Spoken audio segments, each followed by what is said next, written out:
कि फ्रीक्वेंसी में sorted array, ठीक है, एक सॉर्टेड एरे दिया हुआ है, ठीक है, सॉर्टेड एरे दिया हुआ है। अब उसमें तुमको सारे एलिमेंट्स का फ्रीक्वेंसी लिखना है, ये एलिमेंट कितने बार आया, तो 10 3 बार आया, 25 एक बार आया, 30 2 बार आया, तो यही इसको नोट कर देना, लिख देना, ठीक है। इसमें 10 कितने बार आया, 4 बार आया, 10 कितने बार आया, एक बार, 20 एक बार, 30 एक बार, ठीक है। तो इसमें तो ये सिंपल लग रहा होगा पहले, ठीक है, कि क्या ही करना है, सारे एलिमेंट्स को बेसिकली लिख देना कितने बार कौन सा है, और सॉर्टेड है तो सारे एलिमेंट जो रिपीट कर रहे होंगे, मतलब काउंटिंग जो रिपीट कर रहा होगा वो एक लगातार होगा क्योंकि सॉर्टेड है, ठीक है। ऐसा नहीं है कि इधर उधर से कहीं से उठा के तुमको गिनना है, ठीक है। तो ये बताओ कैसे सॉल्व होगा। सर इसमें ना अनऑर्डर्ड मैप का यूज कर लेंगे, ठीक है, वो मतलब तो आई मतलब पे अभी आगे आएगा। अनऑर्डर्ड मैप बना दिया हाँ, वो हैशिंग वाला सोल्यूशन हो और जाएगा, ठीक है। हाँ, उससे अनऑर्डर मैप उससे से नहीं हो फटाक से जाएगा। हो जाएगा। हाँ, उससे हो जाएगा। पर बस मान लो बस अनऑर्डर मतलब हमारा अनऑर्डर मैप लाइब्रेरी फंक्शन होता है ना, मतलब तो वो मान लो यूज नहीं करना है, तो वैसे सॉल्व करना है डायरेक्ट लूप वूप लगा के। कोई ऐसा जैसे देखो एक चीज होता है ना, एसटीएल होता है, ठीक है, सी प्लस प्लस में एसटीएल चीज जान लो, एसटीएल होता है लाइब्रेरी होता है, ठीक है, स्टैंडर्ड टेम्पलेट लाइब्रेरी इसको बोलते हैं। अगर ये वाला इंक्लूड कर लोगे तो बहुत सारे फंक्शन तुमको, जैसे ये मैप वाला चीज वेक्टर वाला चीज, ठीक है, ये सब स्टैंडर्ड टेम्पलेट लाइब्रेरी में डिफाइन रहता है, ठीक है, जो कि काम इजी कर देता है। मैप वाला चीज में बहुत जगह यूज हो जाता है, हैशिंग एकदम से इंप्लीमेंट हो जाता है मैप्स में, ठीक है, सिंपली मतलब बना बनाया चीज दे देता है, ठीक है, वेक्टर इंप्लीमेंट होता है। लेकिन तब जब तुम एसटीएल इंक्लूड करोगे, ठीक है, ऊपर में लिखते हैं हम लोग इंक्लूड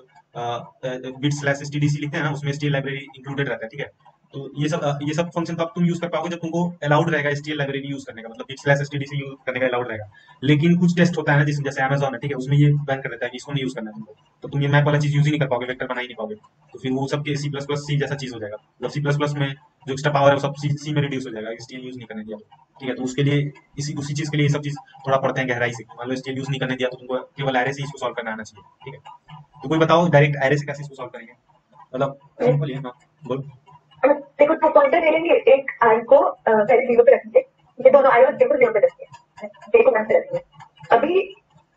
ये दोनों को इसमें रखेंगे तो फ्रीक्वेंसी पहले वन करेंगे, फिर उसके बाद जे को बढ़ा देंगे और देखेंगे कि इक्वल है कि आई के, ठीक है,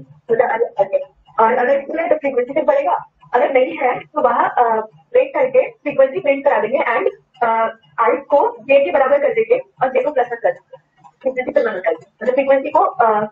वहां पर डिक्लेयर करना पड़ेगा लूप के अंदर कंडीशन से पहले। ठीक है। देखो ये वाला सवाल जैसे सिंपल है, ठीक है, थोड़ा टाइम किसी को दे दिया गया तो वो कोई ना कोई जुगाड़ लगा के जैसे सॉल्व कर देगा, ठीक है। लेकिन इसमें प्रॉब्लम ये आता है ना, इसमें कॉर्नर केसेस में थोड़ा लोड होता है, ठीक है। कॉर्नर केसेस तुम मिस कर दोगे, जैसे कि कॉर्नर केसेस बताया कि सपोज करो सारे सेम एलिमेंट्स है, ठीक है, या फिर तुमको एक ही एलिमेंट दिया है बस, ठीक है, तो एक एलिमेंट और उसका फ्रीक्वेंसी वन प्रिंट करना है, इस टाइप का कॉर्नर केसेस। या फिर जैसे तुम्हारा सेम सेम लास्ट वाला एलिमेंट बस डिफरेंट है, ऐसा है जैसे 10 10 10 लास्ट वाला 20 है, ठीक है, तो उस केस में तो तुम्हारा कोड हो सकता है फेल हो जाए जो तुम लिखो। तो इसमें ये बेसिकली क्वेश्चन इसीलिए देते हैं कि तुम कॉर्नर केसेस को कितना ध्यान से सॉल्व करते हो, मतलब कितने ध्यान देते हो कॉर्नर केसेस को, क्योंकि इसमें कॉर्नर केसेस पे ही लोड आता है, उसके लिए अलग से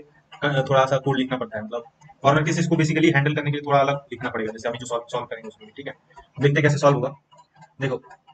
सिंपल हम करेंगे यही कि हम बस बढ़ेंगे, ठीक है, एक इटरेशन में सॉल्व करेंगे क्योंकि सिंपल है, सब कंटिन्यूअस दिया है, सॉर्टेड है, तो जो भी रिपीट कर रहा है वो कंटिन्यूअस ही होगा एक के बाद एक, ठीक है। तो सिंपल एक लूप चलाएंगे, फ्रीक्वेंसी वन ले लेंगे, ठीक है, फ्रीक्वेंसी बेसिकली कोई नंबर कितने बार है वो बेसिकली नोट करके रखेगा, और आई को वन से स्टार्ट करेंगे, क्यों, क्योंकि जब फ्रीक्वेंसी मेरे को दिया हुआ है, ठीक है, तो एक नंबर तो होगा ही ना एरे में, ठीक है, ऐसा सपोज कर ले रहे हैं कि एक नंबर है, एक से ज्यादा ग्रेटर है एरे मेरा, ठीक है, एक से ग्रेटर है एरे मेरा। अब इस केस को भी कंसिडर करेंगे कि केवल एक ही एलिमेंट दिया हुआ है एरे में, ठीक है। तो सपोज यहाँ तक हम सोच ले रहे हैं कि एक एरे में एक एलिमेंट है, ठीक है, और इसीलिए फ्रीक्वेंसी वन से इनिशिएट किया, वो लास्ट में पता चल जाएगा सब ऐसा क्यों कर रहे हैं, ठीक है। एक से फ्रीक्वेंसी को इनिशिएट कर लिया और आई को वन की, मतलब जीरो इंडेक्स वाले को बाईपास कर दी, ठीक है। और वाई लूप में हम क्या कर रहे हैं कि आई से लेस देन तब चलेंगे, मतलब पूरे एरे में चलेंगे, ठीक है। फिर उसके अंदर एक और वाई लूप चला रहे हैं, ठीक है। इस वाई लूप में हम क्या कर रहे हैं कि वही चीज आई से लेस देन, पहला वाला कंडीशन ये है, और सेकंड कंडीशन में क्या है कि हम आगे ith एलिमेंट और उसके पीछे वाले एलिमेंट को कंपेयर कर रहे हैं, ठीक है, ith एलिमेंट और उसके पीछे वाले एलिमेंट। तो अगर ये दोनों सेम है, ठीक है, ये दोनों सेम है मतलब सेम एलिमेंट है दोनों, ठीक है, तो फ्रीक्वेंसी बढ़ा लेंगे, ठीक है, और आई को बढ़ा लेंगे एक और, आई आगे बढ़ जाएंगे, ठीक है। फिर उसके बाद वही चीज करेंगे, आई जब तक ऐसा करते रहेंगे जब तक आई लेस देन एन हो, मतलब एन माइनस वन इंडेक्स तक जाएंगे, और आगे पीछे वाले एलिमेंट को मिलाते चलेंगे, ठीक है, आगे पीछे वाले एलिमेंट को मिलाते चलेंगे और फ्रीक्वेंसी को बढ़ाते चलेंगे, ठीक है। तो अब ये ब्रेक कब होगा, ठीक है, ये ब्रेक कब होगा, मतलब आई वाला ये वाला ब्रेक, ये एक तो कंडीशन है ब्रेक होने का कि लूप खत्म हो जाए मेरा, ठीक है, लूप खत्म हो जाए मतलब एरे पूरा एम्प्टी हो जाए, ठीक है, पूरा पूरा चल जाए, आई बढ़ते बढ़ते बढ़ते बढ़ते एंड पे पहुंच जाए। और सेकंड कंडीशन खत्म होने का है कि ith जो ए double R of ith element अपने पीछे वाले से मिले नहीं, है ना, जैसे कि 10 10 10 आ रहा था, अब 20 पे आ गया, ठीक है, तो जैसे ही आई यहाँ पे आएगा तो आई माइनस वन के साथ मिलेगा नहीं, तो लूप यहाँ पे ब्रेक हो जाएगा, है ना। तो आई का वैल्यू अब देखो, ठीक है, आई माइनस वन तक आई पे है, आई जो है आई यहाँ पे है, आई माइनस वन ये था, ठीक है, आई माइनस वन ये था और ये मिला नहीं इसलिए लूप ब्रेक हो गया, ठीक है। तो अब यहाँ पे क्या प्रिंट कर रहे हैं, ए double R of I minus one कर रहे हैं, ठीक है, क्योंकि आई अभी कहाँ है, यहाँ तक है, और फ्रीक्वेंसी हम गिने कि कौन नंबर्स को है, इन नंबर्स को गिने 10 जो पीछे तक आ रहे थे, जहां तक मैच हो रहा था उन नंबर्स के लिए फ्रीक्वेंसी बढ़ा है ना, प्लस प्लस हुआ है, ठीक है। तो उन नंबर्स को गिने इसीलिए फ्रीक्वेंसी प्रिंट किया और ए double R of I minus one किया, ठीक है, इन नंबर्स के लिए। फिर उसके बाद हम आई प्लस प्लस कर दिए, ठीक है, आई प्लस प्लस इसलिए किए कि हम एक आगे बढ़ गए, ठीक है। आई यहाँ पे था, ठीक है, आई प्लस प्लस डायरेक्ट कर दिया, मतलब इसके बाद का नंबर के लिए डायरेक्ट, सपोज करो 20 है तो यहाँ के लिए डायरेक्ट आई को यहाँ पे शिफ्ट कर दिया, ठीक है, यहाँ पे शिफ्ट किया और फ्रीक्वेंसी को 1 गिन लिए, मतलब आई को जैसे शिफ्ट किया ना यहाँ पे, और इस नंबर को हम बेसिकली काउंट कर लिए फ्रीक्वेंसी 1 से, जहाँ से आई गुजरा है, ठीक है, यहाँ पे लूप टूटा था और आई गुजरा था, उसके लिए हम फ्रीक्वेंसी 1 कर लिए, ठीक है। फिर उसके बाद जब वापस आएंगे तो ये वाला वैल्यू चलेगा, अंदर वाला वैल्यू चल रहा है अभी, सॉरी बाहर वाला वैल्यू पे आया। अब देख लेगा, ये तो सिंपल चेक कर रहा है कि एन से कम रहना चाहिए, ठीक है। फिर अंदर वाले पे आया, एन से कम रहना चाहिए, फिर यही चेक करेगा कि ए double R of I I minus 1 से सेम है कि नहीं, ठीक है। तो आई अभी कहाँ पे आगे बढ़ा दिया, एक आई को यहाँ पे लेके चले गए, ठीक है। आई यहाँ से ब्रेक हुआ था पिछले वाले इटरेशन में, लेकिन हम इस वाली चीज को करके एक आगे बढ़ा दिया आई को, ठीक है, और फ्रीक्वेंसी को 1 कर दिया, ठीक है, फ्रीक्वेंसी को 1 कर दिया। तो फिर अगली बार जब आएगा ये, तो ये आई वाला वैल्यू जो है वो एक पीछे वाले से कंपेयर करेगा, ठीक है, 20 जो है वो 20 माइनस 1 से मतलब आई माइनस 1 से कंपेयर करेगा, ठीक है। ये मिक्स मिल जाएगा, या तो मिल जाएगा नहीं तो नहीं मिलेगा, ठीक है। अगर मिल गया तो फ्रीक्वेंसी सेम हो गया तो फ्रीक्वेंसी बढ़ जाएगा और आई ऐसे करके आगे बढ़ जाएगा, ठीक है। तो ये प्रिंट हो जाएगा पूरा ऐसे करके। और इसमें लग रहा है ये थोड़ा छूट गया है, नीचे लिखना और होगा एक कंडीशन यहाँ पे।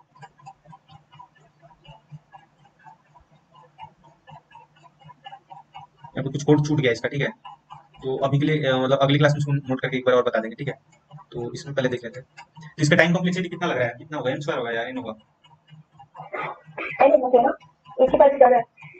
हाँ ठीक है, ओ एन है, मतलब थीटा एन इसका टाइम कॉम्प्लेक्सिटी, ये लिखा भी वैसे ही थीटा एन है, क्यों? क्योंकि अंदर वाला लूप आई को इंक्रीमेंट कर दे रहा है, ठीक है, और उससे बाहर वाला लूप भी मतलब उसको बाहर वाले लूप पे भी इफेक्ट पड़ रहा है, मतलब अंदर वाला बाहर वाले में जो वेरिएबल चीज है वो तो सेम ही है ना। तो अंदर वाले जो भी आई को इंक्रीमेंट करेगा तो वो बाहर वाले को भी अफेक्ट करेगा, है ना। कि फाइनली कंडीशन क्या दोनों में किया हुआ है कि लेस देन एन होना चाहिए। तो अंदर वाला 2-3 स्टेप चल गया तो बाहर वाला भी हो सकता है एन तक पहुंच गया तो बाहर वाला भी खत्म हो जाएगा। अंदर वाला खत्म हुआ, मान लो आई चलते चलते चलते एन माइनस 1 तक पहुंच गया, एन तक पहुंच गया, तो अंदर वाला टूट जाएगा और बाहर वाले में भी वही कंडीशन चेक हो रहा है तो ये भी टूट जाएगा।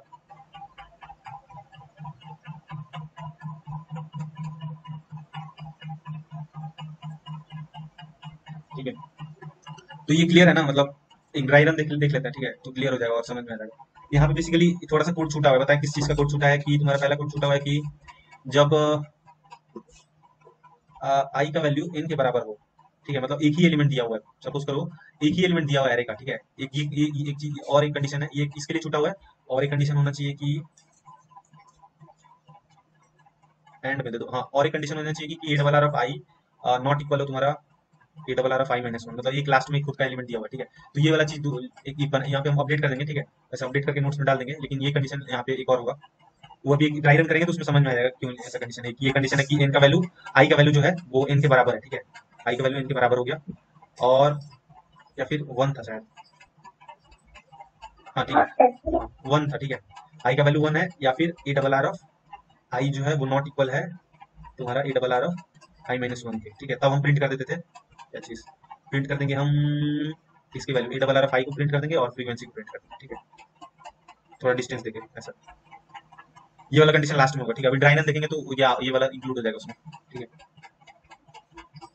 देखो ये वाला ड्राई रन है, इसमें 10 10 10 30 30 40 है, ठीक है। सबसे पहले इनिशियली क्या किया, इनिशियली फ्रीक्वेंसी को 1 कर लिया, आई को 1 कर लिया, ठीक है, डिफाइन कर लिया। अब लूप के अंदर घुसे, एन का वैल्यू क्या है, 1 2 3 4 5 6, ठीक है, एन का वैल्यू 6 है, मतलब 6 एलिमेंट दिया हुआ है, ठीक है।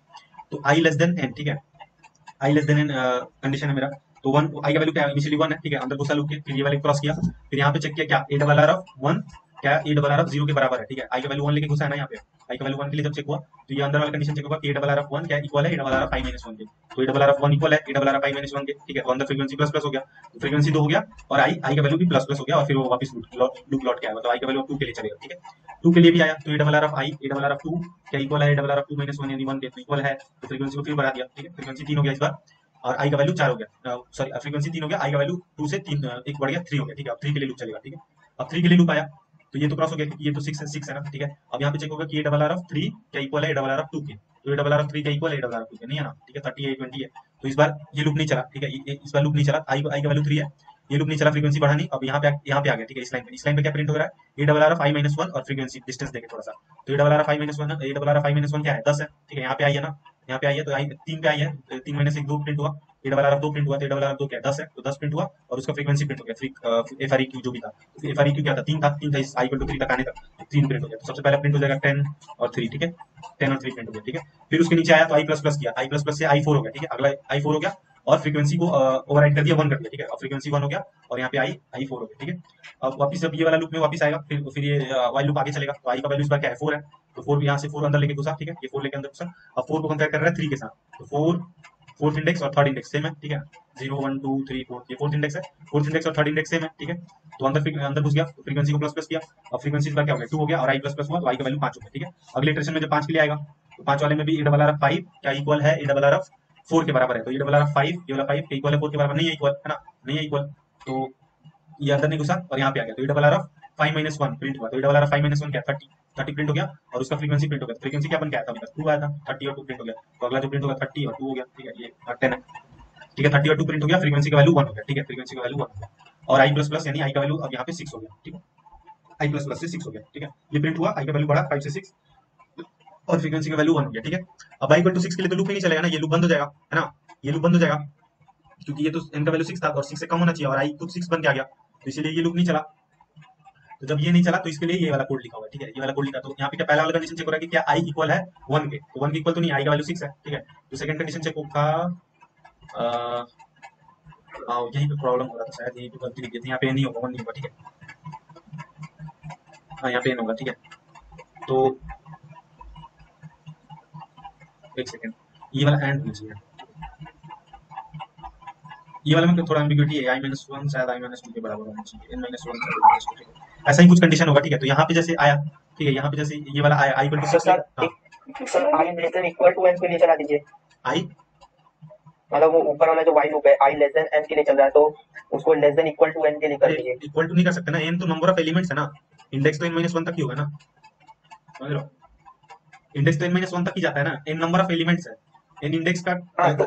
हाँ, तो अगर इक्वल टू कर दोगे तो n के लिए भी चल जाएगा, 6 के लिए भी चल जाएगा, तो 6 इंडेक्स तो एग्जिस्ट ही नहीं करता है यहाँ पे, समझ रहे हो। n जो है वो नंबर ऑफ एलिमेंट्स, कितना एलिमेंट्स है, तो काउंटिंग 1 से स्टार्ट होता है ना, तो 1 2 3 4 5 6 है, ठीक है, लेकिन इंडेक्स कहाँ तक है, इंडेक्स बस n-1 तक है, तो इसीलिए ये बाहर वाला लूप तो इंडेक्स के लिए चला रहा है ना, तो इसको इक्वल टू n नहीं कर सकता, क्योंकि इक्वल टू n किया तो 6 के लिए भी चल जाएगा, तो 6 तो इंडेक्स एग्जिस्ट ही नहीं करता है ना, 5 तक ही इंडेक्स है, नंबर ऑफ एलिमेंट्स जो एरे में वो 6 है, लेकिन इंडेक्स तो 5 ही तक है ना, तो इसीलिए वो चलाएंगे तो एरर आ जाएगा इक्वल टू किए तो, ठीक है। तो लेकिन अभी तक देखो मेरा ड्राई रन में कहाँ तक प्रिंट हो गया, ड्राई रन में 30 और 2 तक प्रिंट हो गया, लेकिन एक और लाइन प्रिंट होना पड़ेगा 40 और 1, है ना, उसके लिए हम ये वाला तो कंप्लीट कर लिए, ये पूरा हो गया है, तो इसीलिए यहाँ पे एक और कोड लिखना पड़ेगा जो कि यही कॉर्नर केसेस को हैंडल करेगा, ठीक है, कॉर्नर केसेस को हैंडल करेगा, जिसमें हम दे देंगे कि एक यही ले लो i इक्वल टू अगर n, ठीक है, i इक्वल टू n आ गया, तब हम प्रिंट कर देंगे तुम्हारा, यहाँ पे 2 कंडीशन डाल दो, ठीक है, ये वाला हम कंफर्म कर लेंगे, ठीक है, उसको अपडेट कर देंगे, लेकिन मेरे को अभी तक जैसा दिमाग में आ रहा है ये कंडीशन होना चाहिए, ठीक है, कि i जो है वो इक्वल n आ जाए, ठीक है, और एंड लेंगे, और ए डबल आर ऑफ n-1 जो है वो नॉट इक्वल होना चाहिए n-2 के, ठीक है, A double R of n-2 के, तब मेरा लास्ट में अगर जो डिफरेंट, अगर लास्ट वाला एलिमेंट डिफरेंट हो गया तब हम प्रिंट कर पाएंगे उसको, समझ रहे हो, ए double R of n-1 print कर देंगे और 1 प्रिंट कर देंगे, ठीक है, समझ में। तो जब आई का वैल्यू यहाँ पे 6 लेके आएगा, ठीक है, 6 लेके आएगा तो 6 बराबर 6 हो गया, ये सेटिस्फाई कर गया, फिर यहाँ पे चेक करेगा ए डबल आर ऑफ n-1 यानी ए डबल आर ऑफ 5 क्या इक्वल है 4 के, तो 5 वाला एलिमेंट इक्वल नहीं है 4 के, मतलब लास्ट वाला एलिमेंट एक सिंगल एलिमेंट है, ठीक है, तो अंदर ये भी कंडीशन सही हो जाएगा, नॉट इक्वल है क्योंकि, तो अंदर प्रिंट हो जाएगा, तो लास्ट वाले लाइन में क्या प्रिंट हो जाएगा 40 और 1, तो हो गया, सॉल्व हो जाएगा, समझ में आ गया ना, और ना बोलो हेलो, हाँ ठीक है, इस वाले को हम अपडेट कर देंगे यहाँ पे, ठीक है, एक बार कंफर्म कर लेंगे, फिर उसके बाद अपडेट करके हम यही होना चाहिए, यही होगा बेसिकली, ठीक है, उसको और नोट्स को अपडेट करके फिर हम अपलोड कर देंगे, ठीक है। सर ये लास्ट वाला बताइए फिर से, थोड़ा ध्यान देंगे, ये मतलब ये जो लास्ट जो कोड में मॉडिफाई कर रहे हैं बस वो कॉर्नर केस वाला, ठीक है।